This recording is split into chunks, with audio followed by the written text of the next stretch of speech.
Okay, when you first open Viz Artist, the main window opens after you have logged on. And what you're looking at may be a little bit different than what's on your screen, because with Viz 5, you're able to drag your workspaces around. So for example, I can take my one window here and drag it all around the screen. So this is one reason why your views may look a little bit different when you open up Viz Artist.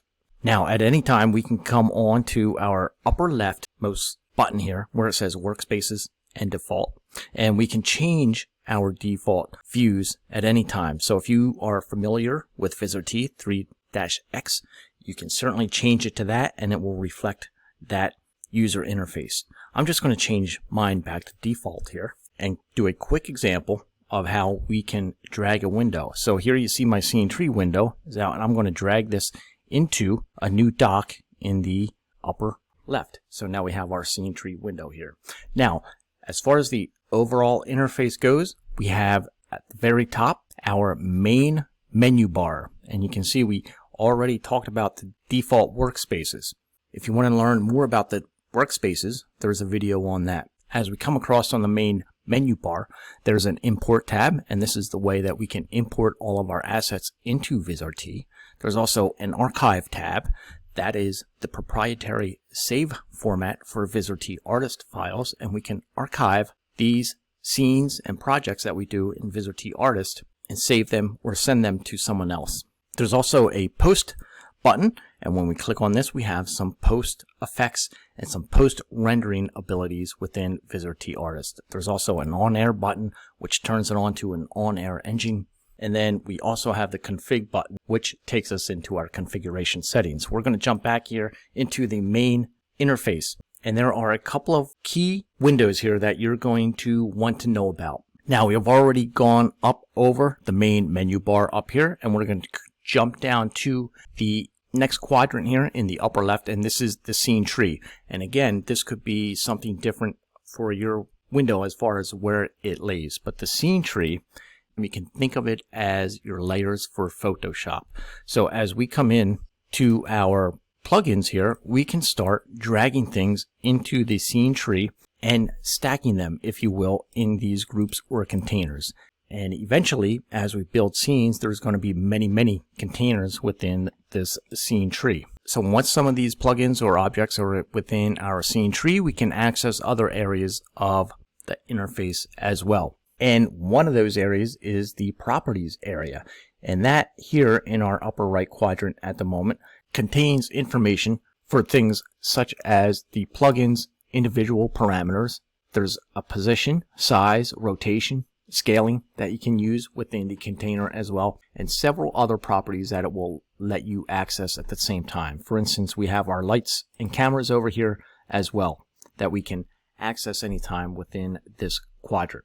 Down here in the lower left, we have it set up so that, number one, we see our plugins.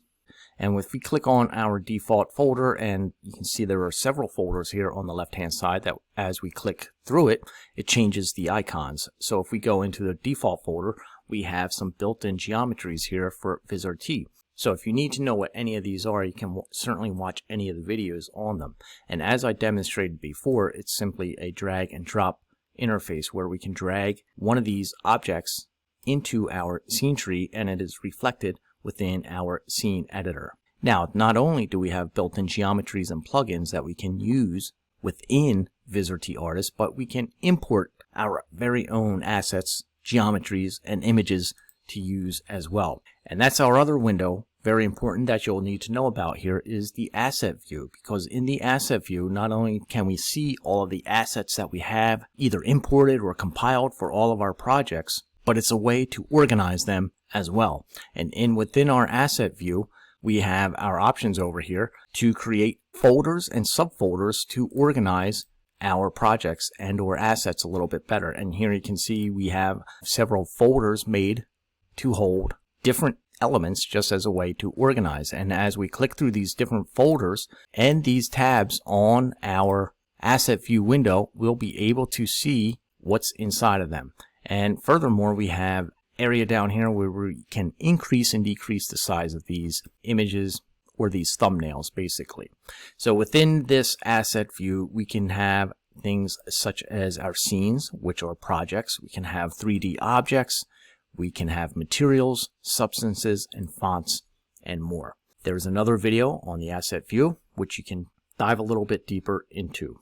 The next window you'll need to know, very much important, is the scene editor. And again, there is a separate video on this to dive a little bit deeper into it. But the scene editor reflects everything that is going on within our project and scene that we were doing. And if we come up into our scene tree, we can move any of these things at any one time through our parameters within our properties window. And at any time within the scene editor window too, we can come down and click and drag these objects and animate or drag them around within the window as well. The scene editor has a bunch of other options and buttons over here on the left hand side and along the bottom. And we cover all that in a separate video.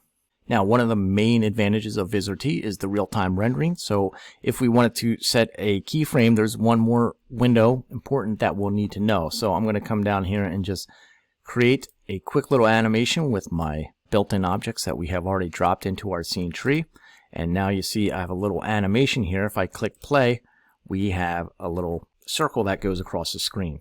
So one more window that we'll need to know when it comes to animation is what's called the stage. And if I come back up to my default views here, we also have this thing called available docs. And again, we'll cover more of this in another video. But if I wanted to find my animation, I could come down here into the stage doc and open that up. And here you can see we have the animation as well.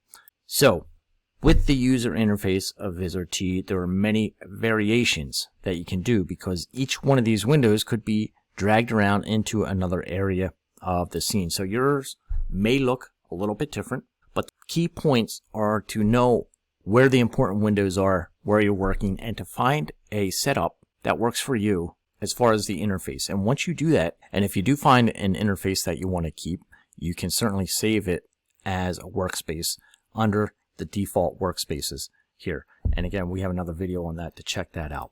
So that's it. That's a brief overview of the Vizrt 5 user interface. Thank you.